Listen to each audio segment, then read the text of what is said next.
Baik, bismillah. Assalamualaikum warahmatullahi wabarakatuh.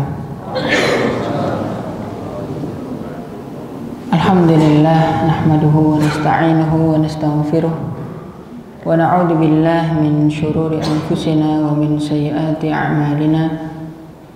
May yahdihillahu fala mudilla lahu wa may yudlil fala hadiya lahu. Asyhadu an la ilaha illallah wahdahu la syarika lah wa asyhadu anna Muhammadan 'abduhu wa rasuluh sallallahu alaihi wa ala alihi wa sahbihi wa sallama tasliman katsira. Ya ayyuhalladzina amanu ittaqullaha haqqa tuqatih wa la tamutunna illa wa antum muslimun. Ya ayyuhan nasu ittaqu rabbakumul ladzi khalaqakum min nafsin wahidah wa khalaqa minha zawjaha وبث منهما رجالا كثيرا ونساء واتقوا الله الذي تساءلون به والأرحام إن الله كان عليكم رقيبا. يا أيها الذين آمنوا اتقوا الله وقولوا قولا سديدا يصلح لكم أعمالكم ويغفر لكم ذنوبكم ومن يطع الله ورسوله فقد فاز فوزا عظيما. فإن أصدق الحديث كتاب الله وخير الهدي هدي محمد صلى الله عليه وسلم وشر الأمور محدثاتها فإن كل محدثة في دين الله بدعة وكل بدعة ضلالة. Alhamdulillah, kita bersyukur kepada Allah Subhanahu wa taala. Allah memberikan kita kesempatan untuk bisa menuntut ilmu pada pagi hari ini. Kita berharap semoga kita keluar dari majelis ini dalam kondisi telah diampuni dosa-dosa kita. Amin ya rabbal alamin.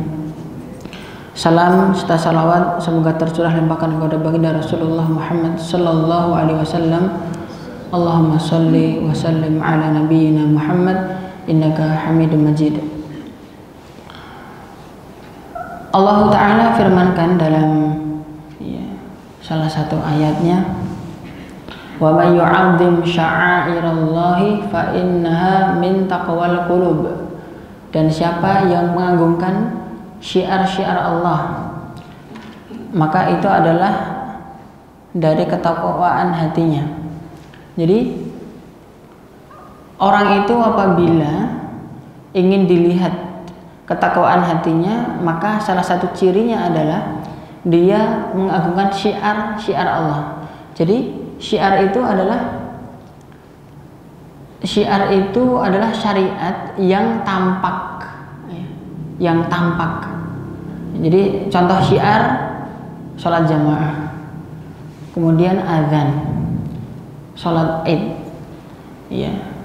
kurban, dan seterusnya. Ini syariat-syariat yang tampak itu adalah syiar-syiar Allah. Nah, siapa yang mengagungkan syiar-syiar tersebut, maka dia memiliki ketakwaan hati. Nah, yang ingin saya bahas di sini, kita lebih mengkerucut kepada azan. Nah, di antara yang perlu diperhatikan oleh kita, jika kita perhatikan bagaimana para ulama menyikapi azan, maka adzan ini bukan sesuatu yang sepele sebenarnya, sesuatu yang harusnya kita agungkan.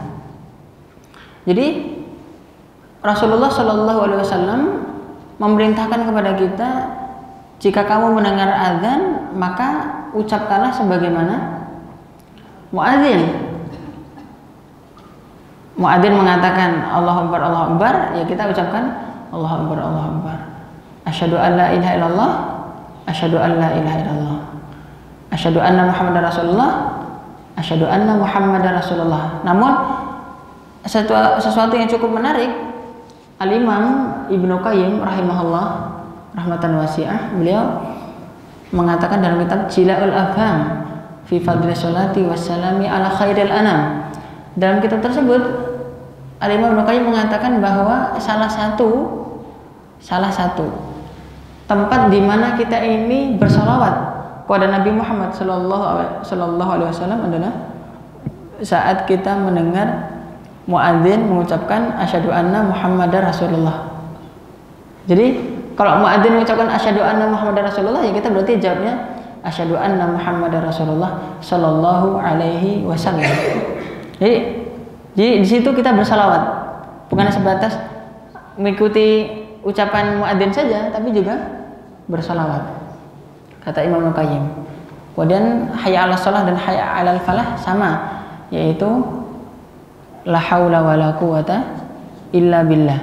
Jadi saat kita mengucapkan la haula wala quwata illa billah, kita mendapatkan keutamaan menjawab azan sekaligus keutamaan lain dari la haula wala quwata illa billah.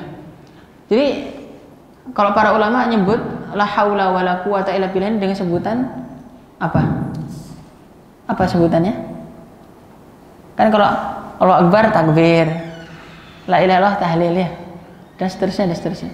Kalau la haula wala quwata illa billah apa istilahnya? Hauqalah. Jamil. Jadi hauqalah. Jadi hauqalah ini memiliki apa? Memiliki keutamaan yang lain. Sebagaimana hadis riwayat Abu Musa Al-Asy'ari, yaitu beliau pernah dipanggil oleh Rasulullah Shallallahu Alaihi Wasallam, ya Abdullah bin Qais, wahai Abdullah bin Qais, ala adulluka min kanzin min kunuzil jannah, maukah aku tunjukkan kepadamu satu simpanan dari simpanan surga, jadi harta karun di surga. Jadi apabila seseorang itu di dunia ketika dapat harta karun itu bahagia, maka nanti di akhirat pun juga akan ada harta karun, di surga pun ada harta karun. Harta karunnya apa? Bala ya Rasulullah, tentu aku mau. Apa harta karun di akhirat? Ya, la haula wala quwata illa billah. Yaitu mengucapkan la haula wala quwata illa billah. Itu hadis sahih riwayat Bukhari. Artinya apabila seseorang itu menjawab azan tadi, kemudian la haula wala quwata illa billah, bukan hanya sebatas pahala azan saja, tapi juga pahala nanti di akhirat mendapatkan harta karun. Kemudian bagaimana jika muadzin mengucapkan as-salatu khairum minan naum? As-salatu khairum minan naum, nanti kalau bahasa fikihnya disebut apa? Apa itu as-salatu khairum minan naum? Istilahnya apa? Tathwib. Siapa tadi yang jawab? Santri kita ya. Masya Allah. Barakallahu fikum. Jadi taswib. Gimana jawab taswib? As-salatu khairum minan naum. Jawabnya ada yang mengatakan sodakta wa bararta ya. Nah, tapi kemudian pendapat yang mengatakan sodakta wa bararta ini dibantah oleh Syekh Ibnu Utsaimin rahimahullah rahmatan wasi'ah. Beliau mengatakan ini tidak ada dasarnya, yaitu mengucapkan sodakta wa bararta itu tidak ada dasarnya. Yaitu apabila alasannya adalah sodakta wa bararta, kamu betul, kamu benar, maka orang ketika mengucapkan Allahu Akbar juga benar. Seharusnya sodakta wa bararta sejak Allahu Akbar. Itu kata Syekh Ibnu Utsaimin rahimahullah. Maka beliau menyimpulkan bahwa ketika pas as-salatu khairum minan naum, maka kita jawabnya juga sama, as-salatu khairum minan naum, sebagaimana perintah Rasulullah Shallallahu Alaihi Wasallam. Cuma nanti kan cukup dipermasalahkan juga di sebagian masyarakat kita, as-salatu khairum minan naum itu kapan dibacanya? Iya, di adzan pertama atau adzan kedua? Kan gitu ya, adzan pertama atau adzan kedua. Kalau adzan kita ini adzan subuh itu kan adzan kedua, iya. Sedangkan adzan pertamanya ya mungkin setengah jam sebelum itu, ya. Jadi yang kemudian banyak yang permasalahkan, sebenarnya yang benar adalah pada adzan pertama, adzan kedua ya nggak usah begitu. Tapi kemudian kita membaca fatwa dari Syekh Abdul Aziz bin Baz rahimahullah, beliau mengatakan makna adzan pertama dan kedua itu adalah adzan pertama, adzan itu sendiri, adzan kedua adalah iqamat. Maka ketika pas adzan yang pertama, ya udah, ketika pas adzan kita subuh itu juga baca as-salatu khairum minan naum, sebagaimana tadi ya Ustadz adzan. Barakallahu fikum. Ya. Cuman nanti ketika pas iqamat nggak perlu as-salatu khairum minan naum, kan begitu. Ya, dan aneh juga apabila kita baca salatu khairun minal naum, ya kan? Nah, jadi seperti itu. Kemudian Allahu Akbar sama Allahu Akbar, la ilaha illallah, la ilaha illallah. Sudah sampai sini. Nah, kemudian setelah itu hendaknya membaca Allahumma rabb hadhihi da'wati tammah wa salatil qa'imah ati Muhammadanil wasilata wal fadilah wa ba'athu maqaman mahmudanil lati wa'attah. Sampai situ. Itu hadis riwayat Muslim. Nah, bagaimana dengan tambahan innaka la tukhliful mi'ad? Apakah ada tambahan innaka la tukhliful mi'ad itu? Ya. Tambahan innaka la tukhliful mi'ad ada hadisnya, tapi bukan hadis yang riwayat Muslim. Hadis riwayat Baihaqi. Sehingga kita bisa amalkan juga innaka la tukhliful mi'ad, dan itu bukan bid'ah. Dan itu bukan bid'ah. Enggak boleh kita bilang bid'ah, orang itu ada hadisnya ya. Riwayat Baihaqi dan difatwakan oleh Syekh bin Baz rahimahullah rahmatan wasi'ah. Oke, kemudian tapi yang kita perlu koreksi bukan innaka la tukhliful mi'adnya. Iya, ada tambahan wad darajatal aliyatar rafi'ah. Nah, itu yang kita koreksi. Jadi Allahumma rabb hadhihi da'wati tammah was salatil qa'imah ati Muhammadanil wasilata wal fadilah wad darajatal aliyatar rafi'ah. Nah, ini yang kita koreksi. Tambahan wad darajatal aliyatar rafi'ah ini tidak ada dasarnya. Sehingga ya kita nggak perlu sebut gitu ya. Kita nggak perlu sebut. Maka cukup kita mencukupkan diri dengan hadis riwayat Muslim saja. Jadi ati Muhammadanil wasilata wal fadilah sampai situ. Terus wa ba'atsu maqaman mahmudan lati wa'attah. Sampai situ cukup. Apabila tambah innaka la tukhliful mi'ad bukan bid'ah, tidak mengapa. Nah, barakallahu fikum. Nah, lebih jauh lagi yang perlu kita perhatikan adalah para ulama kita ketika pas mendengar azan itu mereka sudah diam semua, tidak ada suara. Jadi ketika pas mendengar azan itu bukan bicara sendiri, bukan, ya. Seharusnya kita ini gimana ya, merasa risih apabila azan, kemudian teman kita ngajak kita bicara, seharusnya kita risih, seharusnya. Maka itu sesuatu yang mengkhawatirkan apa yang dikatakan oleh Syekh Abdul Aziz Yunus Sud. Beliau memberikan nasihat kepada muridnya, ya. Yang muridnya ini kita tahu semua Syekh Aiman Rusdi Suwaid. Syekh Aiman diberi nasihat oleh gurunya Syekh Abdul Aziz Yunus Sud. Beliau mengatakan, ya Aiman, wahai Aiman, man yatasyaghal wa lam yujibil adzan yukhsha alaihi su'ul khitam. Subhanallah. Siapa yang sibuk sendiri dan dia tidak mau menjawab adzan, dikhawatirkan dia seperti itu su'ul khatimah. Subhanallah. Su'ul khatimah. Sampai demikian lah. Ya, kenapa? Karena dia tidak mengagungkan syiar Allah. Tidak mengagungkan syiar Allah. Jadi ketika pas waktu adzan ya udah diam. Ya, dengerin azan. Termasuk dalam hal ini adalah ketika kita berbuka puasa tetap disyariatkan untuk menjawab azan. Jadi kita berbuka puasa itu udah diam aja sambil makan sambil jawab. Ya, sambil makan sambil jawab. Ini mengkhawatirkan loh ya. Kita khawatir hanya gara-gara tidak menjawab azan kemudian kita su'ul khatimah. Nasallallahu afiyah lana wa lakum. Maka itu barakallahu fikum. Beberapa waktu yang lalu ya ada santri kita ini yang belajar di Turki, tampaknya ikut ngomong di sini ya.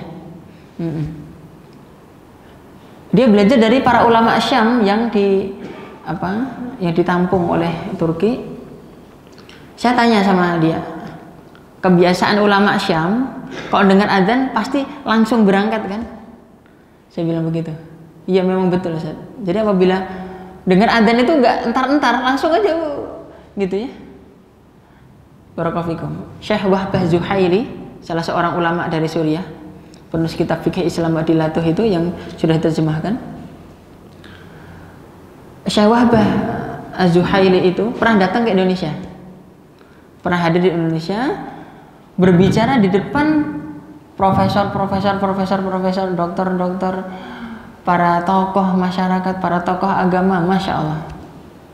Nah, ketika itu beliau berbicara dan diterjemahkan oleh ya salah seorang profesor. Nah, di sini di Jakarta. Kemudian ketika pas berbicara gitu, tiba-tiba dengar adzan, Allahu Akbar, Allahu Akbar. Udah itu, mic langsung ditinggalin. Nah, ini semua para khalayak langsung ditinggal. Masya Allah, sampai seperti itu. Itu yang dilakukan oleh Syekh Wahab Az-Zuhaili. Allahu Akbar. Sedemikian rupa bagaimana para ulama itu mengagungkan adzan. Masya Allah. Suatu ketika pengalaman saya pribadi, ketika pas hadir di salah satu pesantren di Solo, hadir seorang ulama dari Suriah, yaitu Syekh Mustafa Dib Al-Bugho, Syekh Dr. Mustafa Dib Al-Bugho, penulis kitab At-Tadhhib fi Adillati Mata Al-Ghayah wa Taqrib, yang bukunya sudah diterjemahkan ke dalam bahasa Indonesia juga. Ketika itu yang hadir itu para penuntut ilmu, para dai, para ustadz, ya. Di daurah itu selama seminggu menyelesaikan satu kitab, yaitu matan At-Tadhhib tadi, ya, kitab Tadhhib yang sudah saya sebutkan tadi. Nah, ketika pas dengar adzan, udahlah, beliau langsung diam, dengar dan jawab. Tiba-tiba di antara para hadirin itu ada yang bisik-bisik gitu ya, bisik-bisik sama temannya, ketahuan sama saya, kelihatan sama saya. Beliau langsung bilang ajibu adzan gitu ya. Jawab adzannya, jawab. Kalau bahasa kita gitu ya. Subhanallah, kita ini diomelin gitu ya. Tapi kata itu bukan saya loh ya. Bukan saya. Barakallahu fikum. Kata itu saya termasuk anak yang taat. Ya, alhamdulillah. Barakallahu fikum. Jadi seperti itu. Masya Allah. Kemudian saya membaca buku yang ditulis oleh Dr. Abdul Wahab bin Nasir At-Tariri. Beliau menulis satu buku judulnya Rihlatul Hajj. Dalam buku itu saya membaca bagaimana Syekh Abdul Wahab At-Tariri menceritakan tentang gurunya, yaitu Syekh bin Baz rahimahullah. Syekh bin Baz rahimahullah itu apabila lagi nelpon begini, beliau biasa memberikan fatwa itu bukan sebatas memberikan fatwa untuk orang-orang dalam negeri saja, tapi juga luar negeri, yang di Amerika, yang di Eropa, yang di mana. Ketika itu beliau lagi teleponan sama orang Amerika, ya, lagi teleponan. Tiba-tiba dengar adzan, Allahu Akbar, Allahu Akbar. Hanal adzan indana, katanya. Sekarang di tempat kami sedang adzan. Langsung dilepas teleponnya, jawab dulu sampai selesai. Nanti habis selesai baru telepon lagi. Alhamdulillah sudah selesai, silahkan, masih ada lagi tidak, ini. Ya. Subhanallah, seperti itu. Ini para ulama bagaimana mengagungkan adzan itu sedemikian rupa gitu ya. Sedemikian rupa. Tapi kita ini subhanallah, orang-orang yang lalai dalam hal ini. Orang yang lalai gitu. Kemudian Syekh Dr. Badr Al-Utaibi mengatakan bahwa mengutip pendapat Syekh bin Baz rahimahullah, Syekh bin Baz mengatakan man lam yujibil adzan la yushfa' lahu yaumil qiyamah. Siapa yang tidak mau menjawab adzan, maka tidak mendapatkan syafaat pada hari kiamat. Subhanallah, miskin katanya, kasihan ya. Orang yang nggak mau jawab adzan itu nanti tidak dapat syafaat. Subhanallah. Ternyata konsekuensinya sedemikian jauh. Ya, barakallahu fikum. Maka kemudian harus kita pahami bahwa ya, adzan ini bukan hanya sebatas ya alarm gitu ya. Bukan sebatas alarm. Jadi sebagian orang itu kayak menyikapi adzan itu kayak alarm aja gitu. Allah Akbar, oh udah maghrib ya gitu. Cuma gitu doang. Jadi, oh udah duhur ya. Udah. Jadi seolah-olah itu bukan syiar Allah yang perlu diagungkan. Bukan. Itu adzan itu bukan hanya sebatas alarm. Azan itu al-i'lan wa nida, peringatan, pemberitahuan udah waktu sholat, sehingga anak-anak, wanita, budak, apabila ada budak ya, itu tahu oh sudah waktunya sholat, berarti udah boleh untuk sholat.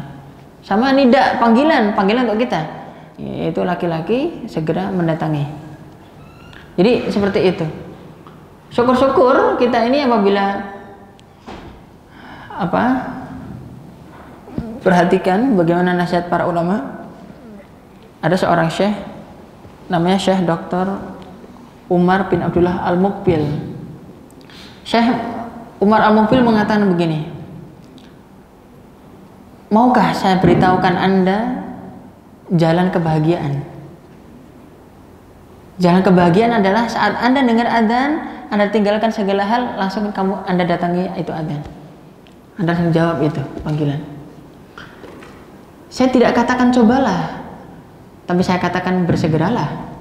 Masya Allah. Itu nasihat beliau. Maka itu barakallahu fikum, subhanallah. Apalagi dulu para ulama kita, ya. Sa'id bin Musayyib misalnya. Sa'id bin Musayyib selama 40 tahun sebelum adzan udah ada di masjid. Imam Al-A'mash namanya Imam Sulaiman bin Mihran Al-A'mash, selama 60 tahun tidak pernah ketinggalan takbiratul ihram. Masya Allah, 60 tahun. Nah, ada seorang ulama ahli hadis namanya Ibrahim As-Sa'ig. Imam Ibrahim As-Sa'ig seorang ahli hadis, guru dari Al-Imam Yahya bin Ma'in. Imam Ibrahim As-Sa'ig itu kalau ngangkat martil, palu, dengar adzan nggak jadi diketukin, look. Ngangkat palu nggak jadi diketukin, udah langsung letakin, langsung. Masya Allah, Allahu Akbar. Ada satu kisah yang cukup menarik, yaitu ketika itu hari Jumat, ada seorang anak muda yang dia anak muda taat sebenarnya, anak muda taat, tapi ketika itu dia sedang lalai. Pada hari Jumat, kan kita ini dianjurkan untuk tabkir, ya. Tabkir, apa itu tabkir? Bersegera untuk mendatangi salat Jumat, bahkan sepagi mungkin ya. Nah, sepagi mungkin. Tabkir namanya. Maka kata Sahal ibn Sa'ad As-Sa'idi. Sahal ibn Sa'ad As-Sa'idi mengatakan dalam hadis Bukhari bahwa kami itu terbiasa tidur siang itu sebelum zuhur. Jadi sebelum zuhur itu dianjurkan untuk tidur siang. Illa yaumul Jum'ah, kecuali hari Jumat. Kalau hari Jumat bukan tidurnya bukan sebelum zuhur, belum sebelum Jumatan. Kenapa? Karena para sahabat terbiasa tabkir, terbiasa untuk berpagi-pagi mendatangi sholat Jumat. Kalau kita ini kan astagfirullah, udahlah, masing-masing kita tahu bagaimana kita ini hamba-hamba yang lalai ya. Kalau kita lihat di Saudi misalkan gitu ya, kita lihat di Saudi gitu, itu mereka itu kalau sholat Jumat ya, terutama para penuntut ilmu, orang-orang itu, mereka jam 10, jam setengah 11 itu udah biasa. Kalau di kita setengah 11 lah kira-kira gitu. Ayo, gitu ya. Kok kita setengah 11 di sini masih sepi, gitu. Paling yang ngurusin sound system, gitu ya. Kok di sana enggak gitu ya. Subhanallah wa bihamdih. Dulu pengalaman saya ketika pas ya daurah di Jeddah itu, punya teman dari Yaman. Kebiasaan mereka itu kayak gitu, setengah 11 udah datang ke salat Jumat gitu ya. Saya mainan HP kata itu ya, mainan HP gitu. Habis nikah lagi kata itu saya, pengantin baru datang ninggalin istri yang masih ya baru nikah. Iya, barakallahu fikum. Jadi mainan HP gitu ya, connect sama istri. Tiba-tiba mau SMS, ayo kita ke masjid. Ya Syekh, saya bilang enggak Syekh, ini masih jam berapa, saya bilang gitu ya. Ini masih jam berapa gitu. Kita ini segera gitu kata dia. Enggak lah, itu teman-teman juga masih pada tidur. Mendingan saya masih megang HP tapi kan nggak tidur ya. Ya mereka pada tidur gitu. Waduh, saya diceramahi. Wah, harus segera gini, aduh, udah yuk kita berangkat. Ya Allahu Akbar. Jadi kebiasaan ya sahabat-sahabat kita, saudara-saudara kita seperti itu. Kita ini lalai sebenarnya, subhanallah. Sampai sekarang, ya Allahu Akbar. Tampaknya kita ini cara beragama kita perlu kita perbaiki ya. Kita terlalu banyak lalai. Udah mau banyak lalai, minta ampun atas dosa-dosa enggak juga. Aduh, itu paling lalai itu ya. Maka kata para ulama kita sungguh sangat naif apabila seseorang itu tahu bahwa dia itu banyak dosa tapi dia tidak pernah menangisi dosanya gitu. Aneh kan? Punya banyak dosa tapi nggak pernah menangisi dosa-dosanya gitu. Ya la ilaha illallah. Allahu Akbar. Tadi sampai mana sih kok sampai ke situ-situ ya? Oke, balik ke adzan lagi. Iya. Jadi untuk adzan seperti itu. Kita harus bersegera untuk menjawab adzan itu. Setidak-tidaknya kita pas dengar adzan Allahu Akbar, ya. Ya udah, kita ini segera untuk bisa hadir ke masjid atau syukur-syukur sebelumnya 10 menit. Jadi kita ini kalau jadwal adzan sebaiknya memang 10 menit sebelumnya itu adalah waktu kita. Ya, 10 menit sebelumnya udah persiapan. Udah ganti baju, udah ganti apa dan seterusnya, udah wangi, udah wudhu dan seterusnya. Memang sebaiknya seperti itu ya, masya Allah. Sehingga ini kemarin ada seorang anak muda curhat sama saya begini, Ustadz, kenapa ya saya ini ketika pas sholat tidak merasakan nikmat sebagaimana dulu merasakan nikmatnya sholat. Kemudian saya jawab dengan jawaban yang sangat pendek ya. Soalnya kamu tidak lagi rindu sholat, yang kamu rindukan manusia terus. Soalnya dia ketahuan pacaran. Sama saya ketahuan pacaran ya. Yang kamu rindukan bukan sholat, yang kamu rindukan manusia terus ya. Pantes. Iya, la ilaha illallah, Allahu Akbar ya. Jadi kita sekak mati situ ya. Barakallahu fikum. Jadi untuk azan seperti itu. Nah, apabila sudah selesai azan, kita jawab, ya. Kita jawab, kita segera hadir. Nah, terus sampai masjid, sholatlah 2 rakaat, ya. Sholatlah 2 rakaat. Baina kulli adzanaini sholatun, baina kulli adzanaini sholatun, wa qala fi tsalitsah liman syaa. Dan hadis Bukhari dari Abdullah bin Mughaffal, yaitu Rasulullah Shallallahu Alaihi Wasallam sabdakan, antara adzan dan iqamat ada sholat, antara adzan dan iqamat ada sholat. Yang ketiga beliau mengatakan bagi siapa yang mau. Jadi kalau qabliyah itu ada yang muakkadah, ada juga yang ghairu muakkadah. Kalau qabliyah yang muakkadah berarti qabliyah apa? Qabliyah subuh, jelas. Terus qabliyah duhur. Nah, qabliyah duhur, hadis riwayat Ummu Habibah itu 4 rakaat. Ya.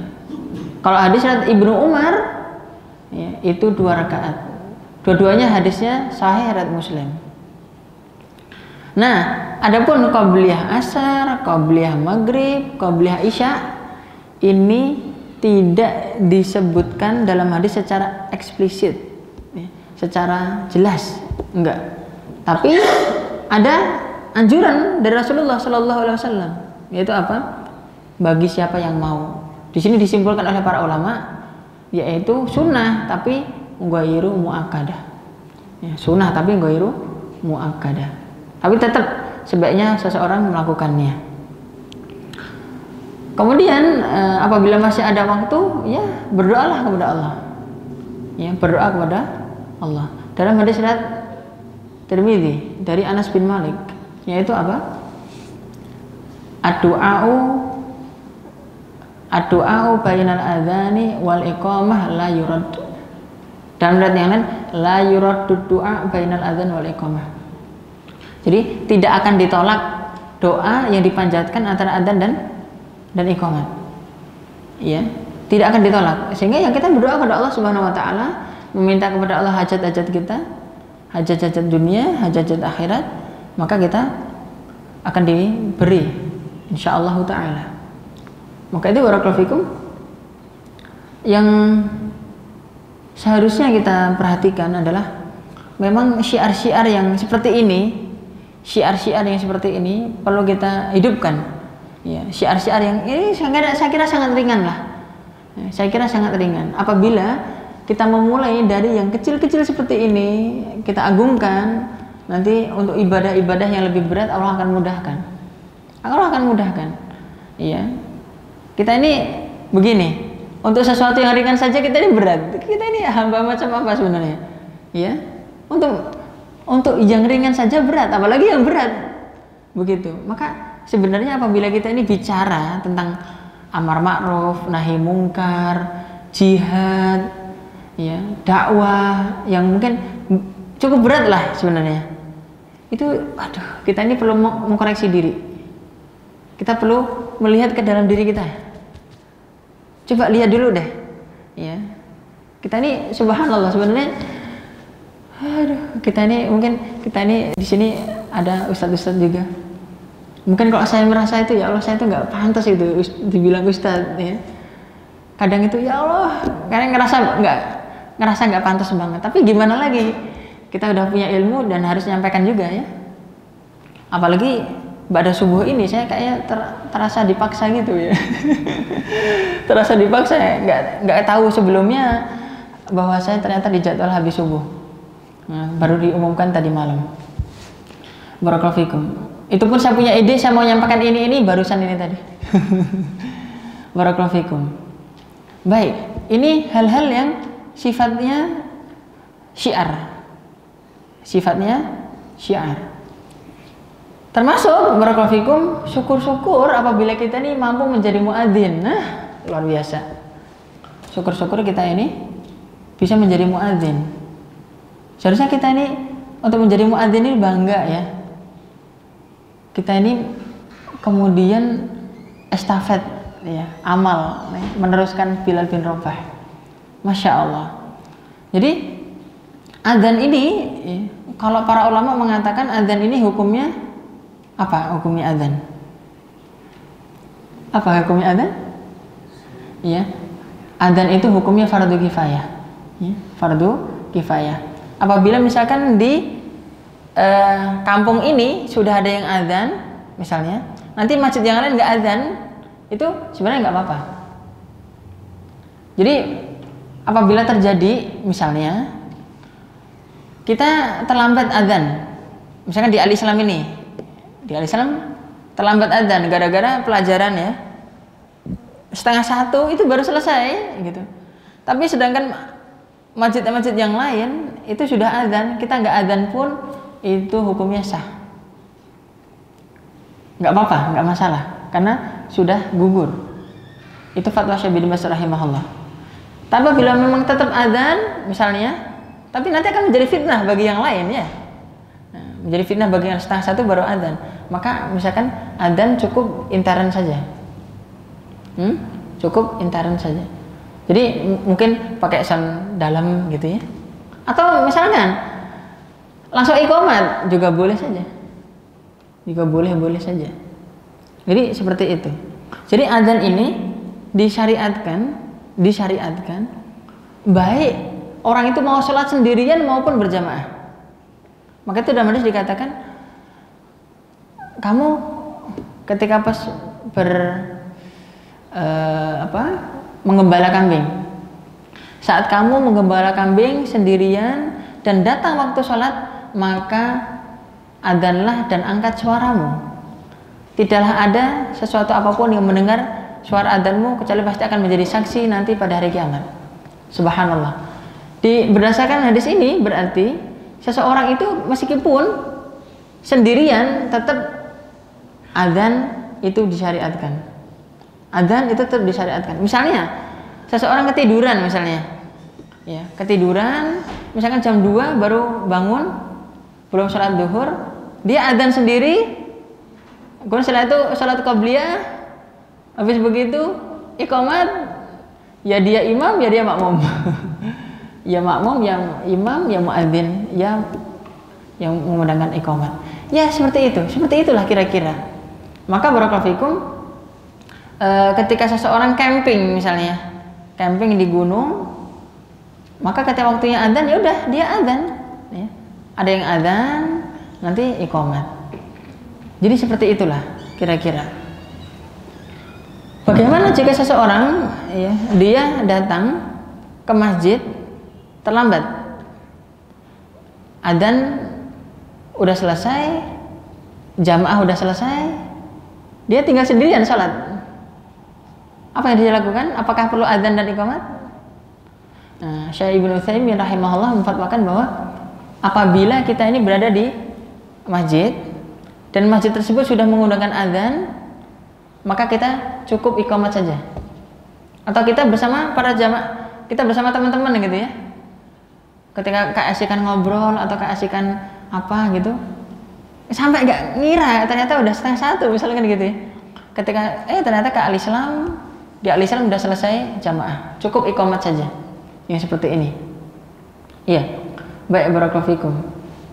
Nah, kemudian kita ini perlu juga ya termotivasi untuk adzan ya. Termotivasi untuk adzan ini luar biasa. Ya, al-muadzinun atwaluhum a'naqan yaumil qiyamah ya. Orang yang adzan itu nanti panjang apa ya? Panjang lehernya. Berarti kayak jerapah gitu. Iya, masa kayak jerapah sih? Kayak yang dinosaurus itu apa namanya ya? Bukan. Ada dinosaurus yang itu lehernya panjang itu, apa namanya? Brontosaurus. Beneran? Iya. Brontosaurus. Oh iya, ada ya Brontosaurus. Baik. Jadi Brontosaurus itu. Jadi apakah seperti itu? Enggak. Iya, maksud daripada panjang ya, panjang lehernya itu hanya kiasan saja ya. Nah, maksudnya kata para ulama, dia paling banyak melihat rahmat Allah nanti pada hari kiamat itu. Jadi bukan tiba-tiba lehernya panjang, bukan seperti itu. Masya Allah. Dan dia mendapatkan banyak saksi nanti ya. Dia mendapatkan banyak saksi. Ada manusia yang mendengar adzannya, ada jin yang mendengarkan adzannya jadi saksi bahwa fulan adalah seorang muadzin. Masya Allah, luar biasa ya. Maka itu barakallahu fikum, ketika seseorang itu adzan, maka hendaknya dia perlu menghadirkan keutamaan itu. Sampai kata Rasulullah SAW, andai kata seseorang itu tahu pahalanya orang yang adzan dan yang di shaf pertama, andai kata mereka tidak akan bisa dapatkan kecuali dengan mengundi, pasti mereka akan mengundi. Begitu. Tapi kemudian biasanya kan adzan kan dorong-dorongan ya, udah antum aja kayak gitu ya. Padahal seharusnya masing-masing itu bisa gitu ya. Nah, jadi demikian itu. Tapi ya sebisa mungkin adzannya yang bagus ya. Iya. Terkadang adzan itu menjadi hidayah bagi orang lain juga. Adzan yang bagus menjadi hidayah bagi orang lain. Baik, barakallahu fikum. Kemudian perlu kita perhatikan juga, yaitu terkadang seseorang itu terhadap adzan ini lalai. Ya. Lalainya apa? Ya. Lalainya misalnya seseorang itu lagi wudhu atau di kamar mandi. Apakah seperti itu juga harus dengan jawab adzan? Naam. Tapi di hati ya. Tetap tuh. Jadi menghadirkan ta'zimu sya'airillah, ta'zim sya'airillah, mengagungkan syiar-syiar Allah itu sampai sejauh itu. Iya, barakallahu fikum. Naam. Kemudian ya, setelah masuk masjid, sholat, kemudian berdoa kepada Allah. Nah, berdoa kepada Allah ini yang mungkin kita sedikit tekankan juga.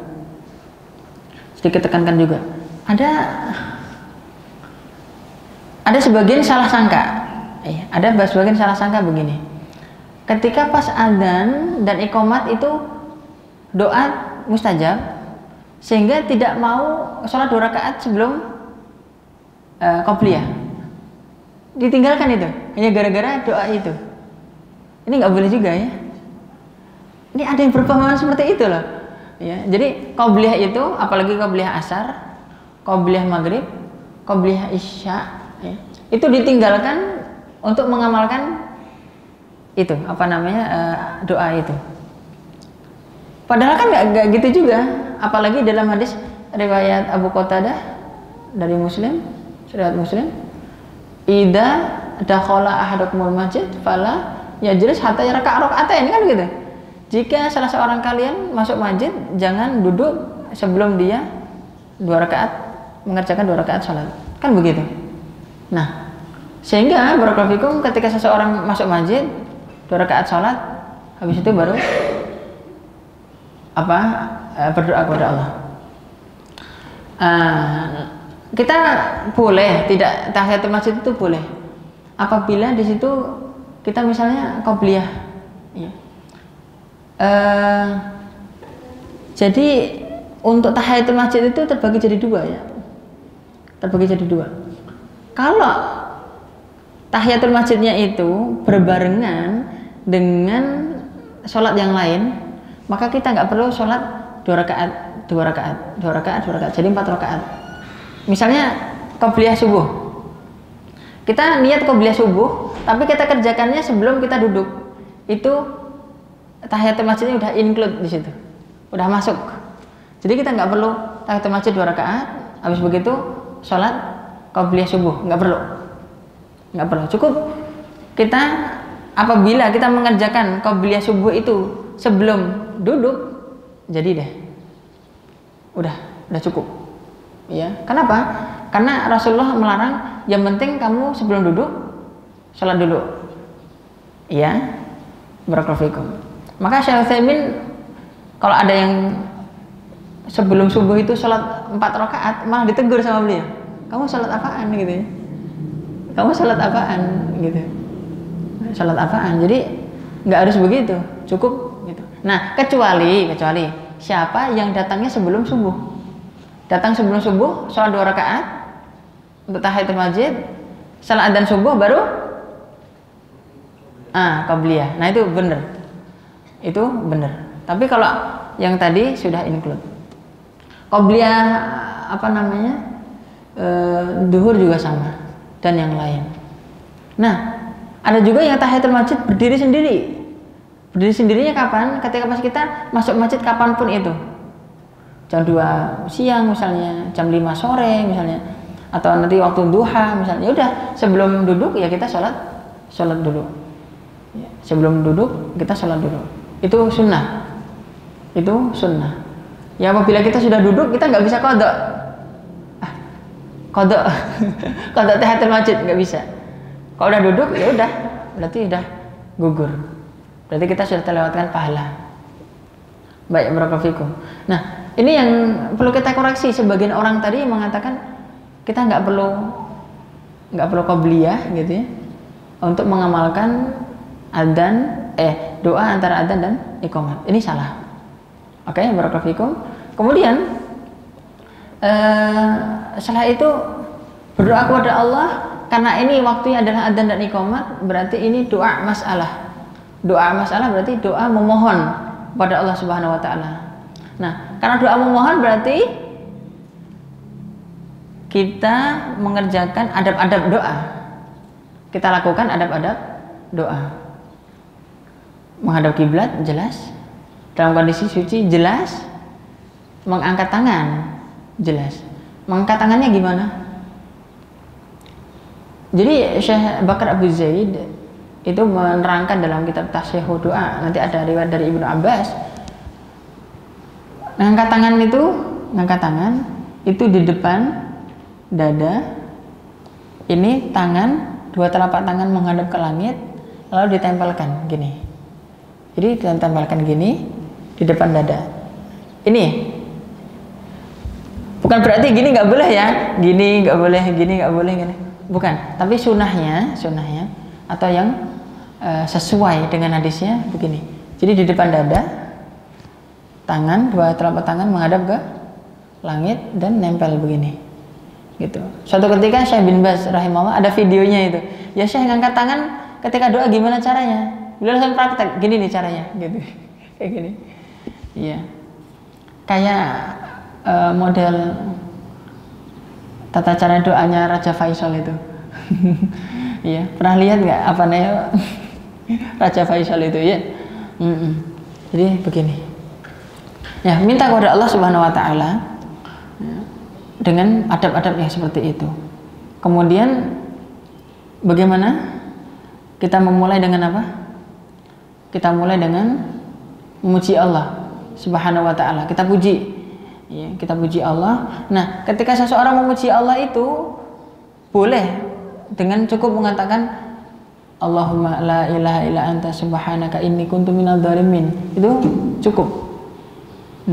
La ilaha illa anta subhanaka inni kuntu minadh dhalimin.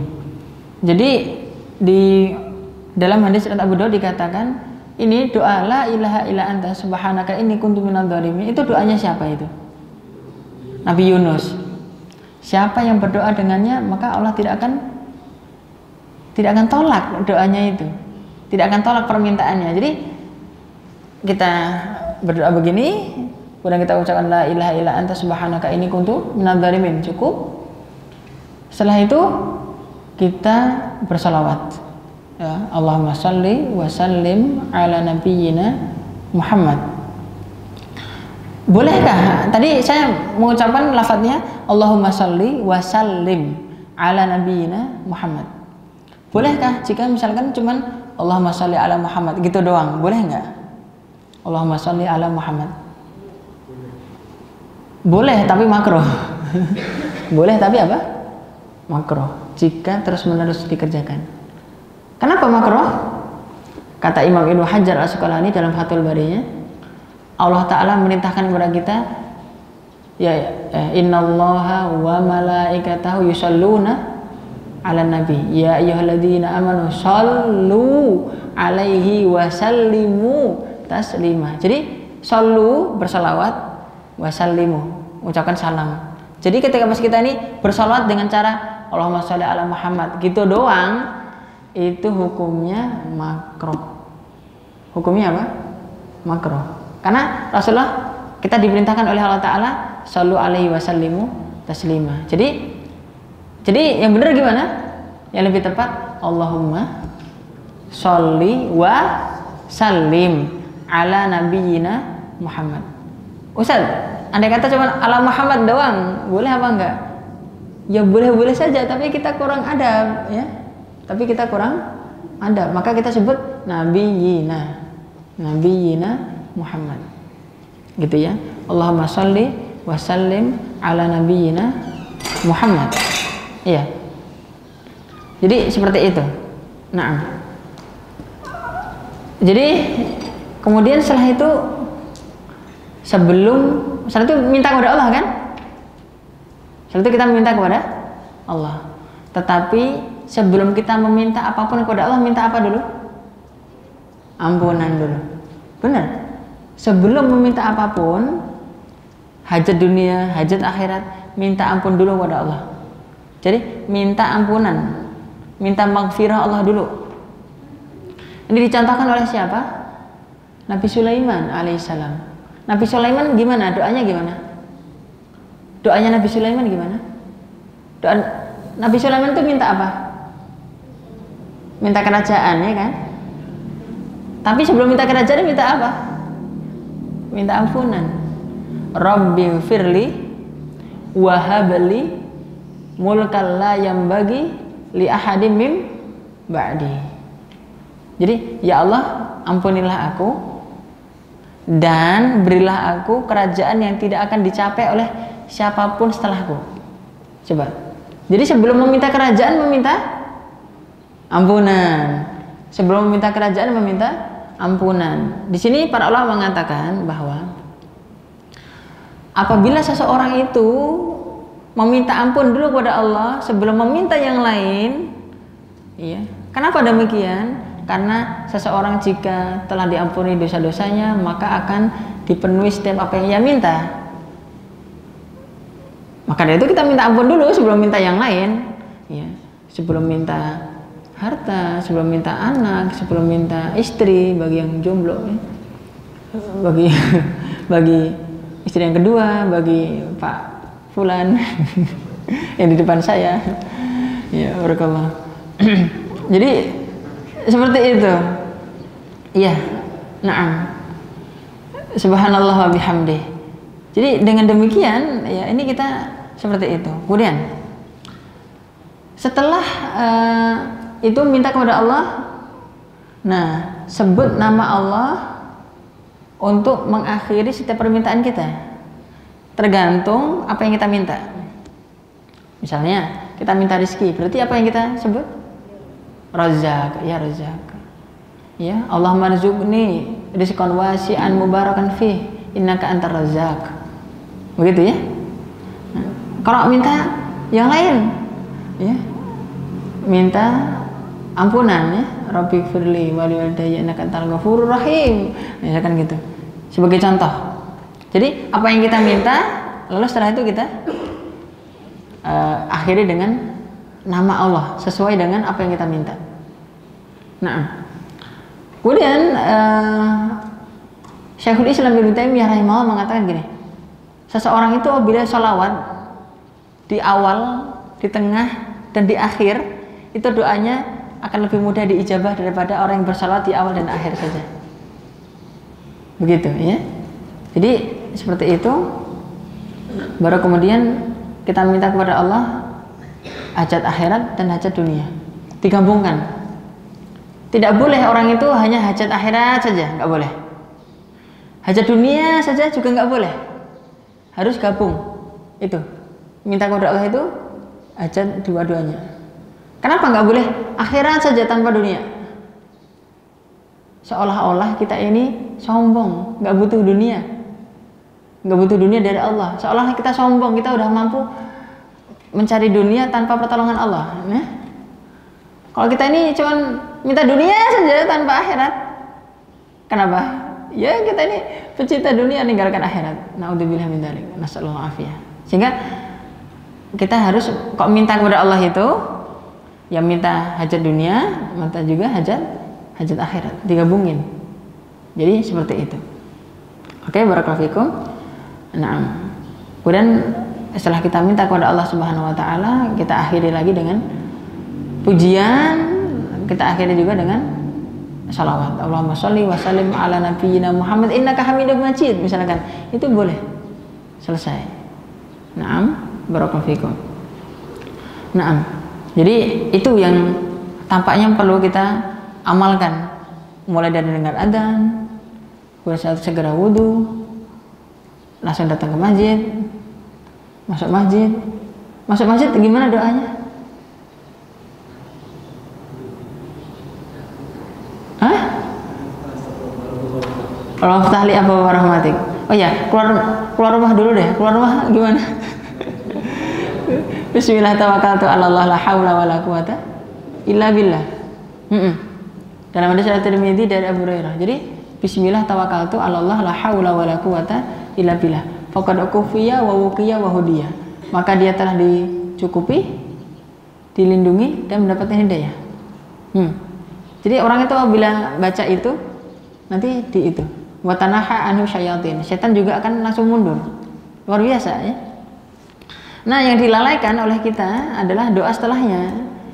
Hadis riwayat Ummu Salamah, riwayat Abu Dawud, Tirmidzi, Ibnu Majah, Nasa'i. Kok yang tadi bismillah tawakkaltu tadi itu hadisnya riwayat Tirmidzi dari Abu Hurairah. Nah, ini ada yang riwayatnya 4 langsung nih.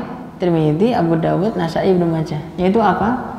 Kana Nabi sallallahu alaihi wasallam idza kharaja min baitihi rafa'a basarahu ila sama.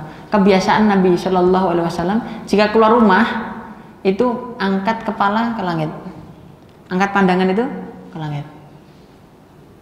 Summa qala, lalu mengucapkan Allahumma inni a'udzubika an adilla au udalla au azilla au uzalla au adlima au udlama au ajahala au yujahala alayya. Ini nggak ada yang nyaut soalnya nggak ada bayang apal.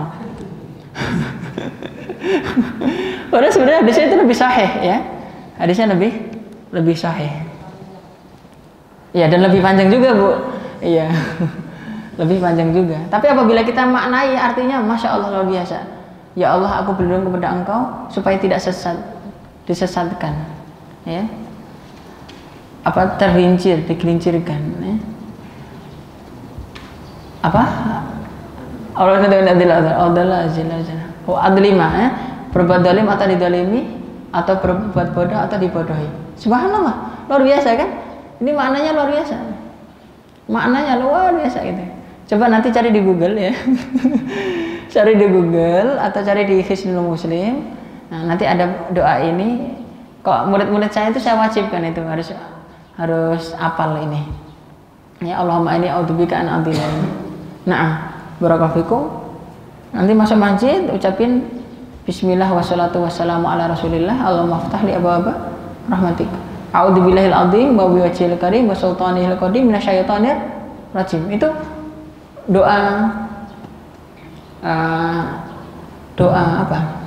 Masuk masjid. Itu ada 4 ya. Bismillah wassalatu wassalamu ala rasulillah.